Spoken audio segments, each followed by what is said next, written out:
季如风的白月光温情在我们刚领证的那天回来了。在他回来后，季如风的事业蒸蒸日上，成了行业翘楚。所有人都说温情旺夫，季如风也相信了。他把离婚协议甩给了我，我毫不犹豫地签了名，转头二嫁给他的兄弟。从那以后，季如风的事业急转直下，我二嫁的老公却突然雄起。原来真正旺夫的不是温情，而是我。大家好，开始今天的分享之前，希望你能给人间烟火点个订阅，我将会分享更多优质的内容。我抬头平静地看着桌上的文件，离婚协议4个字映入眼帘。抬头只见季如风一脸冷漠，身旁的温情正得意地看着我。苏云晴，识相的，赶紧把离婚协议签了，拖了这么久了，你不就想多要点钱吗？说吧，想要多少？这熟悉又陌生的话语传来，我的思绪有点恍惚。晴晴，嫁给我好吗？只要你同意，我保证以后我家务全包，所有的工资都上交。闭上眼正准备许愿的我，猛地听到了季如风清晰的话语。今天是我28岁的生日，也是我和季如风在一起的第8年。望着此时单膝跪地满眼深情的男人，我承认我栽了，我愿意。太好了，晴晴，我发誓我会永远爱你的。季如风激动地抱着我转起了圈，好友们在旁边纷纷鼓起了掌。我和季如风在所有人的眼中就是情侣的楷模。从大一接受了他的表白以后，季如风便把我宠到了骨子里。这8年里，他事事顺着我，把我照顾得像个十指不沾阳春水的小仙女。身边的好友无不羡慕我，都说我是上辈子拯救了地球，才能换来这么一个完美男友。对此，我深信不疑。好了，云晴，别顾着腻歪了，蜡烛都快烧没了，你快许愿吧。我平复了此时激动的心情，双手合十，闭上双眼，默默许愿，希望季如风接下来一切顺利，事业有成，成为行业翘楚。我的愿望实现了。和我领完证以后，季如风确实成为了行业翘楚，赚得盆满钵满。可他却把这功劳记在了温情头上。只因在领完证踏出民政局大门的那一刻，温情回来了。季如风是一名室内装修设计师，巧的是，温情回来以后，他接的单越来越多，客户满意度很高，一传十，十传百，很快累积了不小的名气。从此以后，我就成了摆设。季如风成天和温情在一起，连工作也不例外。有了名气的季如风不满足于为别人打工，离开了原本的公司，成立了自己的工作室，事业蒸蒸日上。而他也一跃成了有名的设计大咖，慕名而来的人数不胜数。昔日里的同系好友纷纷投奔于季如风的麾下，成为了他的左膀右臂。这些曾经见证了我们爱情的人，此时却像失忆了一般，丝毫不再提及我和季如风的过去，反而对此时跟在季如风身边的温情大加赞赏。他们纷纷恭维季如风慧眼识珠，对他说：“温情旺夫，一定要把握住。”在众人的拱火下，也就有了眼前的这一幕。看着眼前与我7、8分像的女生，我的心里已如明镜。离婚协议我会签，但是我想知道一件事，季如风，你到底有没有爱过我？许是见我松了口，季如风心情大好，坐了下来。苏云晴，我没想到，直到现在，你还是这么天真。见到晴晴的样子，我以为你该明白的，所以我只是温情的替身。还有什么疑问吗？你不过是我无聊时的消遣罢了。如果晴晴没有回来，我可能还会跟你做戏。可是现在她回来了，咱们的游戏也就结束了。真好笑啊！原来我所沉沦的爱情，不过是一场替身游戏。思及此，我轻笑出声：呵，季如风，就当我这8年的青春喂了狗。谈谈吧，多少钱才肯签？我拿起桌上的笔，毫不犹豫地签下了名。你的东西，我什么都不想要。我选择净身出户，只当为自己的眼瞎买单。说罢，我起身头也不回地离开。刚走到拐角处，一个毫无感情的电子声在我脑海中响起：宿主，因你激活了旺夫系统，却又随意解除婚约，违背系统规定，即将受到电击惩罚。随即，一阵刺痛蔓延开来，我瞬间晕了过去。在晕过去之前，我听到系统发出了警告：限你3天之内另选男主结婚，否则你将被系统抹除。是的，有一件事我从来没有告诉过季如风，我的身体里绑定了旺夫系统。刚上大学时，我就被莫名选中，系统给我的任务是从几个给予的男主名单中选定一个，攻略他，直至与他成婚，启动旺夫系统，助其走上成功之路。任务即完成，否则便视作失败，而失败的惩罚是被抹除。季如风正是系统给予的名单中的一个。正当我头疼攻略谁时，好巧不巧，季如风频频向我示好。虽说女追男隔层纱，但时间紧迫，我又不傻，当然选择成功率最高的了。就这样，我顺水推舟和他走到了一起。这些年里，我们感情稳定，系统一直沉寂到我都忘了这回事。直到民政局的工作人员将印加盖到我们的结婚证那一刻，电子声在我脑海中响起：恭喜宿主顺利和男主结婚。现在系统即将正式启动旺夫系统，系统启动中，30%、50%、90%，启动成功。也正是这个时候，我才想起来还有系统这回事。从成为我法律上的老公这一刻开始，季如风身上便有了我旺夫系统的加持，一路节节高升。可笑的是，他竟把这功劳记到了温情的头上。既然如此，我就等着看看没有了旺夫系统的加持，他还能风光多久。不过当务之急，我得先找到另一个男主结婚。系统，请将男主名单重新公布一遍。正在公布，宿主请注意。一份名单赫然出现在了我的脑海中：季如风、雷云、王涛、郑秋等等。郑秋，他什么时候也在名单上？郑秋，我的老熟人，季如风的好兄弟。这个好兄弟长相俊美，甩了季如风几条街，但却甘愿做他的小跟班，只因季如风对他有过生米恩。曾听季如风说过，郑秋家境不好，家里父亲早逝，只有一个年老体弱的母亲相依为命。小时候他是饥一顿饱一顿，也没几件像样的衣服。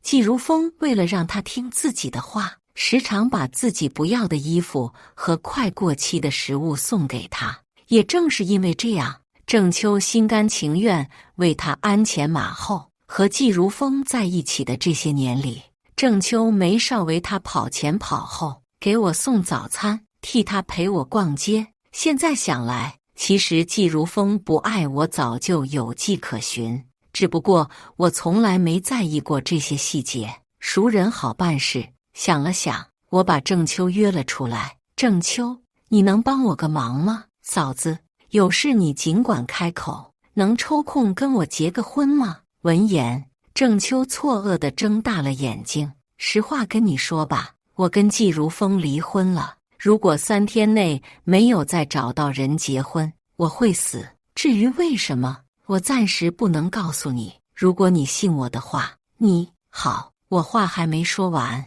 郑秋就应下了。你不怕我坑你，我信你。望着眼前老实的男人，我在心里暗暗发誓，郑秋，我一定不会让你输。第二天，我、郑秋、季如风和温情在民政局会面了。见到郑秋出现在我身边时，季如风似是明白了什么，眼神里尽是嘲讽。办理完离婚手续以后，我和郑秋火速领了结婚证，季如风和温情紧随其后。这一番操作惊呆了工作人员。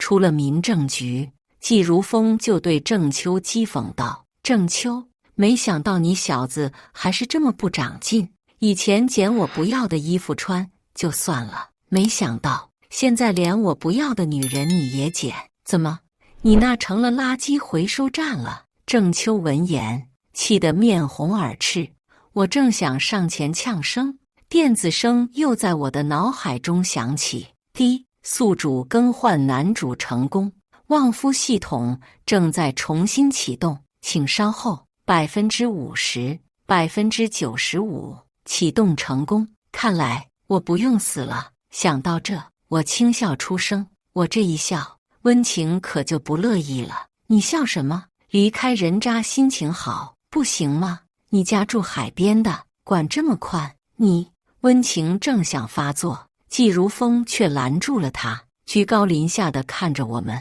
让他笑吧，反正也笑不久了。毕竟嫁给一个穷逼，接下来哭的日子可就多了。听到这话，我笑得更大声了，真好笑啊！该哭的人是谁还不知道呢？见我这个疯癫样，郑秋颇为担心地握住了我的手，我反握住了他的手，十指紧扣。见我们秀起了恩爱，季如风面色不好地带着温情离开了。郑秋看了看我们紧握的手，抬头对我说道：“云情，你很好。是如风不懂得珍惜，在我眼里，你是明珠，是天上的明月，谁也比不过你。”看到郑秋如此神情，我的内心有了一丝感动。这时，电子声悠悠传来：“恭喜宿主与男主感情升温，系统即将开启聚财功能。现在有2个选项：彩票中100万大奖 ，B 彩票中10万加1个机遇。请问你要选哪个？小孩子才做选择，我2个都要。关注我，每天更新精彩故事。”话音刚落，一阵刺痛从脑海传来，我不由得一晃。郑秋赶紧扶住了我。云情，怎么了？没事，没事，有点头晕，可能是没吃早餐，有点低血糖。我找了个借口。尼玛，死系统，又给我来这一套。选择错误，电击惩罚1次。宿主，请不要贪心。B， 我选 B 行了吧？选择完毕，请前往就近彩票中心。我挽着郑秋来到了就近的福利彩票店，笑着对他说：“郑秋，今天是个好日子，咱们去试试运气吧。”好。郑秋正想拿一张50元的刮刮乐，我拦住了，随便拿了一张10元的刮刮乐给他。开玩笑，明知道会中奖10万，拿个最便宜的不就好了？郑秋认真刮着我给他挑的彩票，我在一旁百无聊赖。云情，你帮我看看，这是不是中奖了？我定睛一看，毫无意外，在中奖号码的旁边赫然写着10万的金额。哇，中了10万！我假装惊喜道。郑秋不敢相信，一向运气不好的他，第一次买彩票，竟然中了个大奖。他抱着我转起了圈圈，开心得像个孩子，对我大声说道：“云情，你真是旺夫，刚跟你领了证，我就中了大奖，你是我的福星。”旺夫，妈耶！这词从郑秋口中说出来，着实把我吓了一跳。系统，这可不关我的事啊，我可没透露过什么。没错，这个该死的系统绑定我的时候，就明确警告过我，如果我将自己身上带有旺夫系统的事透露出去，就会立即抹除我。这也是为什么我和季如风恋爱8年，从来没提过的原因。宿主放心，我还是有一定的判断力的。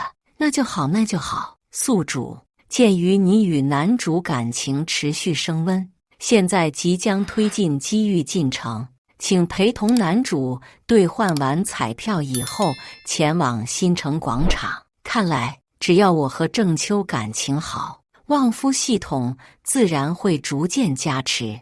我在奖金兑完以后，借口想吃火锅，拉着郑秋去新城广场。不曾想走到半路，却看到一位老人家正坐在马路中间嚎啕大哭。热心的郑秋赶忙上前将老人扶到马路一旁，并问起了老人哭的缘故。我带了8万元来这里看病，没想到刚下车就发现钱不见了，这可是我所有的存款啊，这可怎么办？老人说着大哭了起来。郑秋二话不说，从包里掏出了刚兑完奖的8万元。老人家，您别哭了，这里正好是8万，您拿好，先去看病吧。老人闻言止住了眼泪，不可置信地望着郑秋，颤抖着双手接过了钱，连声说道：谢谢你，谢谢你，你真是个大好人。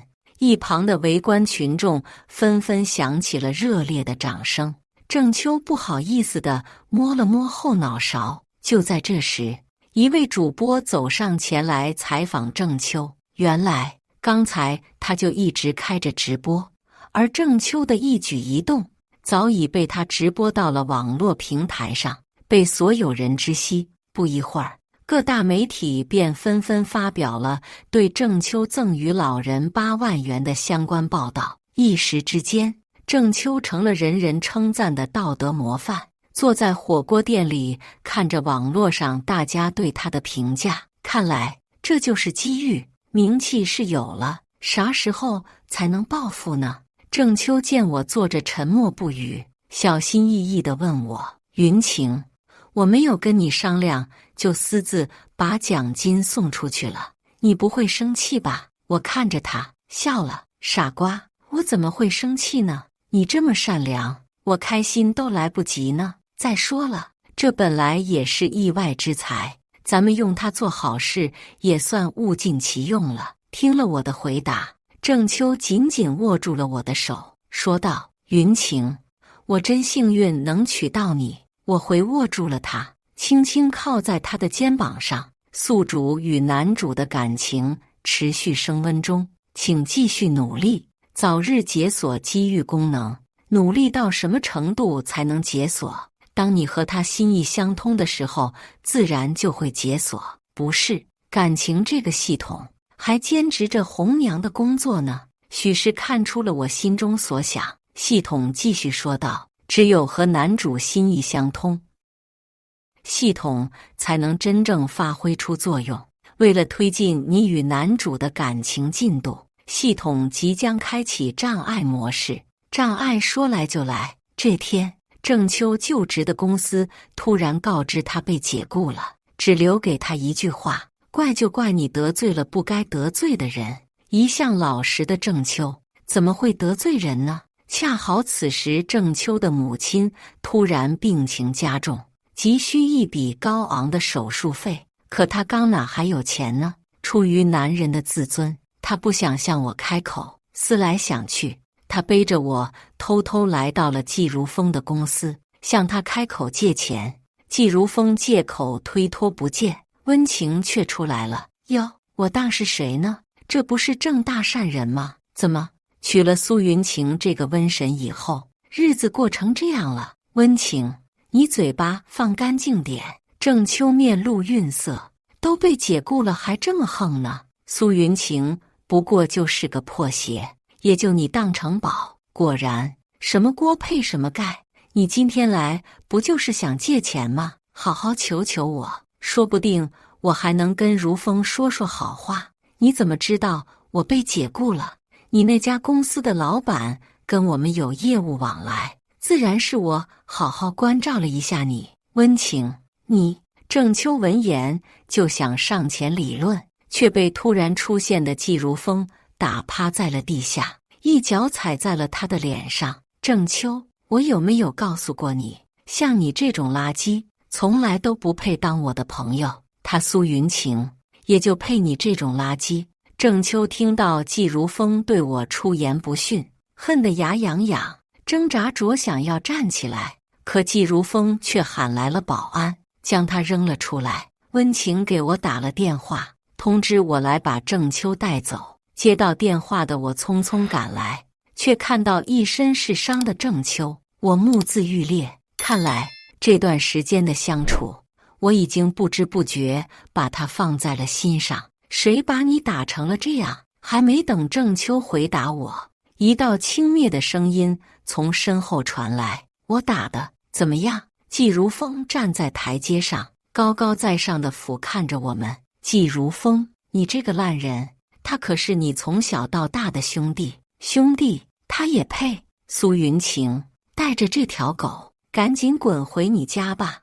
我正想上前为郑秋讨回公道，没想到他却拉住了我的手，对我轻轻摇头：咱们回去吧。也罢，我也想知道郑秋为什么会出现在这里，这到底是怎么回事？回到家中，还不等我开口问，郑秋就接到了母亲病危的通知。知道了实情以后，我对着郑秋怒声道：郑秋，你到底有没有把我当你的妻子？这么大的事，你连告诉我一声都没有。云晴，郑秋正想跟我解释，一旁的电话却响了起来。喂，我是什么？好的，太感谢您了。接完电话的郑秋突然大喜，紧紧抱住了我。云晴，妈有救了！刚刚医院打电话通知我，有个神秘人帮忙安排了最好的医生，并且缴清了所有的手术费用，这会儿就等着我去签字进行手术。咱们快走！说完，郑秋拉着我出了门。出门时，我的脑海中又响起了电子声：宿主与男主心意相通，系统即将开启机遇功能。我真的爱上郑秋了。郑秋母亲的手术进行得十分顺利，暂时没有了生命危险，我们也跟着松了一口气。回过神来的郑秋终于想起了神秘人这回事，他去找医院负责人询问，医生给了他一个联系方式。郑秋主动联系了对方，得知神秘人竟是那天自己转赠奖金的老伯的儿子。原来老伯正是富阳市首富，只是近年来患上了老年痴呆，记忆倒退回了未发迹以前。类似这种坐在马路边嚎啕大哭的事并不是第一次发生，可只有郑秋对他伸出了援手，这让首富之子很是感动。于是他对郑秋做了调查，发现他为人老实。正想联系他时，却意外发现郑母的事，正好郑母入住的医院是他家开的，于是便第一时间为他安排好了一切。得知真相的郑秋对首富之子很是感恩，他没想到自己一时的善举竟救了母亲一命。更令他意外的是，首富之子不但归还了他赠予老人的8万，还额外资助了他50万的创业启动资金。郑秋百般推辞，但对方十分坚持，他只能忐忑收下。有了创业资金的郑秋，便开启了自己一直向往的电商之路。因为观望已久，做起来得心应手，短短2个月的时间，竟然在电商平台有了一席之地。而这段时间，我尽心尽力地照顾着郑母，郑秋更是没有了后顾之忧。郑秋对我很是感激，逢人就说我旺夫，他运气好娶了一个福星回家。宿主，机遇已获取，旺夫系统将全速运转，请配合系统做好男主的后盾。好，看来郑秋的暴富之路已经开启了，我也想看看这个系统到底能多给力。在系统的加持下，郑秋的电商越做越大，很快就成立了自己的公司，他赚的钱越来越多。不久，我们便买了房，由狭窄的出租屋搬到了一套大平层，拥有了自己的家。我把这个家打理得井井有条，做好郑秋的贤内助。在爱情的滋润下，郑秋在商场上也越来越如鱼得水，很快便成为了富阳市电商界的龙头。而此时的季如风却是另外一番光景。自从和温情结婚以后，季如风沉溺在温柔乡中，整日与温情厮混。公司里的人便趁着这时机钻空子，给客户偷工减料，出了很多问题。不久，公司口碑便急转直下，口碑差了，客户自然也就少了，赚的钱也少了很多。而一向养尊处优的温情早就过惯了花钱大手大脚的日子，很快便将季如风之前累积的存款挥霍得一干二净。没有钱花的温情对季如风越来越不满，不断给他施加压力。季如风只觉温情变了个人，没有与自己同甘共苦就算了，还在这个时候无理取闹，两人吵了一架，冷战了起来。我和郑秋的感情越来越好，很快我就有了身孕。本就爱我入骨的郑秋更是把我捧在了手心里，对我有求必应，每天都在忙完工作第一时间赶回家陪我。郑母也精心照料着我，变着法给我煮营养餐。在他们两人的呵护下，我的脸色越来越红润，肚子也渐渐大了。我有孕的消息传到了季家，季如风面色阴鸷，他没想到自己曾经拿来当玩物的女人，如今竟然过得这么幸福。而温情更是恨毒了我，他不明白，明明我只是个替代品，为什么能过得比他好？想到郑秋，他有了想法，既然能把我挤掉一次，就不能再把我挤掉第二次吗？于是在一次慈善舞会上，他精心打扮了一番，主动找上了郑秋。郑总，我能请你跳支舞吗？温情对郑秋发出了邀约。众目睽睽之下，郑秋不好驳他的面子，便同意了。两人在舞池中翩翩起舞，温情不时蹭着郑秋，郑秋浑身僵硬，一曲作罢便转身想离开，可温情却拉住了他的手，含情脉脉地望着他。郑总，云晴现在有身孕，多有不便。说着凑近了些，郑秋气急道：请你自重。郑秋，难道我不比苏云晴好看吗？只要你愿意和他离婚，我可以马上跟你结婚。听到他的话，郑秋勃然大怒，出言驳斥道：温情，不是所有人都和季如风一样瞎了眼，在我眼里，你连云晴一根手指头都比不上。还有，我奉劝你，既然和如风结婚了，就和他好好过日子。郑秋说完，头也不回地离开了。温情气得面红耳赤，可众目睽睽之下，他也不能多做什么，只能怨毒地看着郑秋一离去的背影，随即转身准备离开。没想到却不小心撞到了一个男人怀里。好，正想破口大骂好狗不挡道的温情，抬头却看到了一个肥头大耳的男人。这个男人他知道，正是最近大热的暴发户，据说身家上千万。于是他话锋一转：好有安全感的哥哥呀。温情撒娇道：暴发户见到美女本身就走不动道了，又一听他的声音，更是浑身酥软，便邀请温情去一旁小酌。一来二去，两人便勾搭上了。有了暴发户这个提款机，温情更是对季如风不闻不问了。而继母在得知我有孕以后，疯狂催生温情。温情忍无可忍，推了老太太一把，这一推竟把老太太推成了植物人。季如风焦头烂额于工作与家庭之间，与暴发户勾搭上的温情也一直不与他亲近。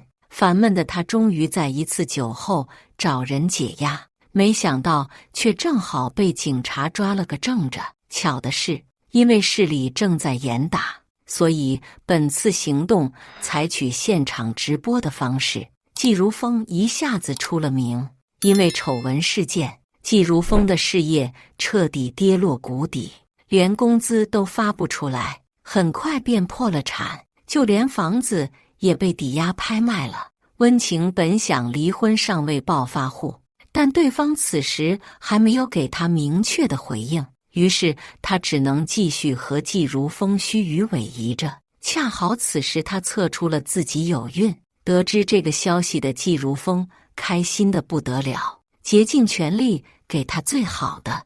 他想继续从事装修设计行业，但是因为自己劣迹斑斑，大家都不敢聘用他。纵使曾经在辉煌的他，此时为了养家糊口，也放下了脸面，去送起了外卖。每天风里来雨里去的他，毫无怨言，憧憬着自己当爸爸的那一天。而此时的郑秋已经挤进了富阳市富豪榜前10，我们也由大平层搬到了富阳市富人区。郑秋的业务范围越做越广，但他始终不忘初心，积极投身于慈善事业，成为了富阳市颇具影响力的慈善家。生意越做越大的郑秋始终坚信是我旺他，不论在什么场合都对我爱护有加，我也成了人人都羡慕的郑太太。很快我便生下了一个男孩，孩子满月时，我们办了一场隆重的满月礼，富阳市有头有脸的人物都来了，季如风和温情也来了。郑秋还是念旧情，邀请了他们。望着在众多大佬面前游刃有余的我和郑秋，角落里的季如风心里十分不是滋味，一杯接一杯地喝起了闷酒。一旁的温情原本正在与受邀在列的暴发户眉目传情，见季如风此时的模样，不禁嗤之以鼻，出言讽刺道：“怎么后悔跟人家离婚了？你现在过去跪着认错呗，看看苏云晴会不会原谅你。要我说，如果我是苏云晴，就你现在这种废物样，我也看不上你。”季如风听到温情的冷言冷语，气不打一处来，当下便和他起了争执。没想到这一吵，却让温情动了胎气，导致孩子早产。早产的孩子需要住保温箱精心呵护，而这需要很大一笔费用。为了挽救自己的女儿，身无分文的季如风来找曾经自己看不起的郑秋借20万。得知来意的郑秋二话不说便给了他。让季如风没想到的是，等他筹到钱来医院时，温情却不见了。原来刚生产完的温情看着那早产的皱巴巴的孩子，心里一阵嫌弃，再联想到季如风如今的落魄，更是一刻也不想待了。于是他联系了暴发户，表示自己不求上位，可以当他的地下情人。对方很快动用关系，把他安排到了自己的私人住所。在这里，温情真正过起了被包养的生活。忧心于孩子的季如风无暇顾及温情，在电话联系温情以后，他也放弃了找他的念头，全心全意照顾起了孩子。在他的照顾下，孩子终于可以出院了。望着襁褓里的孩子，季如风难掩出为人父的激动，可一想到自己如今风餐露宿，根本不知道该如何照顾孩子，于是他来求我帮忙照顾一段时间。云晴，过去是我对不起你，看在咱们曾经8年的感情上，求你帮我照顾一下孩子。我本想拒绝，可看到孩子无辜的笑脸时，我的母爱泛滥，便答应了他。我可以答应你，只因孩子是无辜的，还有咱们之间已经没有任何关系，我不希望你再提及以前。自此，我便和家里的育儿嫂一起照顾着2个孩子。季如风继续送起了外卖，日子就这样平淡地过着。转眼间，2个孩子都学会了走路。直到这一天，季如风的女儿不小心摔了一跤，平静的生活被打破。我紧急联系了季如风，没想到当他火急火燎赶到医院时，却迎来了一个晴天霹雳。得知女儿急性出血，心急如焚的季如风正做着输血前的准备，却被医生告知自己与女儿的血型不匹配。大感意外的他与女儿做了进一步的亲子鉴定，竟发现他和孩子没有血缘关系。这个消息让他措手不及。他打电话质问温情：“温情，孩子的父亲是谁？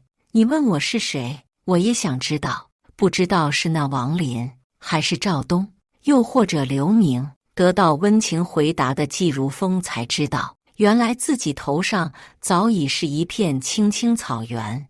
自己期盼了这么久的孩子，尽心尽力照顾的孩子，竟然和自己没有关系，这真是天大的笑话。他没想到自己爱了这么久的女人，竟然如此不知检点。想到这，他不禁反笑道：“哈哈哈，我真是个大傻子。温情，你到底有没有爱过我？”“爱。”季如风，没想到你还是和以前一样单纯。没想到我曾经送给云晴的话，竟然回到了我自己身上。如果你不爱我，为什么要回来找我？你以为我愿意回来吃你这回头草？要不是我家里破产，爸妈欠了一屁股债，追债人天天威胁我，我会回来找你吗？听到温情的回答，季如风心中燃起了熊熊怒火。原来一直以来，自己都活在了温情的谎言当中。如果当初没有因为温情抛弃苏云晴，那现在风生水起的男人会不会就是自己了？想到这，季如风更是恨得咬牙切齿。他暗自下定决心，一定要把温情找出来，让他付出应有的代价。季如风开始发疯似的找起了温情，费了一番功夫，终于得知他被暴发户包养在了某高档小区中。于是他日夜在小区门口蹲点，终于在这一天见到了和暴发户正相拥着出门的温情。季如风二话不说便冲上前，拿起了口袋里准备好的硫酸，猛地朝两人一泼。这一泼直接让两人疼得倒地大喊，周围聚了越来越多的人，有好事者甚至拿起了手机直播拍摄。我和郑秋正巧看到了这个画面，便抱着季如风的女儿匆匆赶到现场。此时的季如风早已疯魔，一边按着已经被毁容的温情，一边从口袋里掏出一把水果刀，大喊着：“贱人，一起下地狱吧！”我和郑秋见状，着急大喊：“季如风，别做傻事，想想你的女儿。”没想到听到女儿这两个字，季如风情绪更激动了，朝我们怒吼道：“别提那个小杂种，她根本就不是我的女儿，是温情这个贱女人和别的男人的种。你们来得正好，让我一起把这个贱种送走。”季如风说着，拿着刀朝我怀中的女孩扑了过来。出于一个母亲的本能，我紧紧护住了她。郑秋见状，赶紧上前护住了我。眼见着刀尖即将扎向郑秋的胸口，一声枪声响起，紧接着便是刀子滑落的声音。所幸警察来得及时，没有造成更大的伤害。温情和暴发户被及时送往医院救治，性命无碍，只是面容尽毁，难以恢复。醒来的温情得知这个消息便疯了，被送往了精神病院。暴发户也被家人接回了家中静养。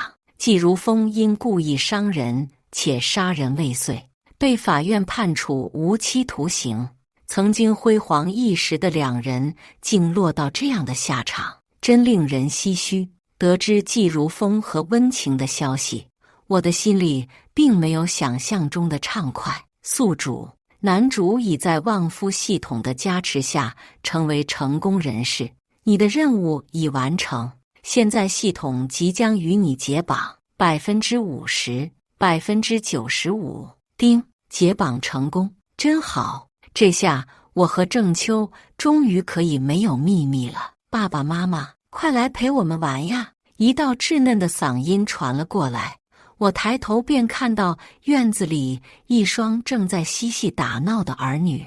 郑秋从厨房端着一份我最爱吃的草莓蛋糕走了过来，摸了摸我的头，宠溺地对我说：“云晴，你看他们多快乐呀！”是啊，当初我们的决定是对的，两个孩子年纪相仿，正好有个伴。云晴，你真善良，能够娶到你，一定是我上辈子积了不少德。我抬头望了望郑秋，打趣道：“你跟谁学的？这嘴是越来越甜了，竟会说些哄我的话。”闻言，郑秋蹲下，深情地对我说：“我说的是真心话，如风和温情愧对于你。我没想到你竟会愿意收养这个孩子，父母犯的错已经随他们所受的惩罚烟消云散了。孩子是无辜的，把他送去福利院，我实在放心不下。真好，什么真好？这么美丽又善良的女生，竟然是我的老婆。那你想不想知道一个秘密？”“什么秘密？”“你把耳朵凑过来，我偷偷告诉你。”郑秋闻言，把耳朵凑了过来。我做事靠近他，神秘地说道：“你知道吗？其实我绑定了旺夫系统，被我选中的男主可以得到旺夫系统的加持。你就是这个男主。那我也告诉你一个秘密，好不好？”“什么？”“其实我早在大学的时候就爱上你了。”闻言，我抬头不敢置信地望着郑秋，却沉浸在他双眸的深情中。郑秋紧紧抱住了我。院子里玩耍的两个孩子见状，也跑了过来，抱住了我。此刻，我觉得自己仿佛拥有了全世界。以上就是今天分享的故事，大家有什么想说的、想吐槽的，欢迎在下方评论交流。也更希望能给人间烟火点个订阅，我将会分享更多优质的故事内容。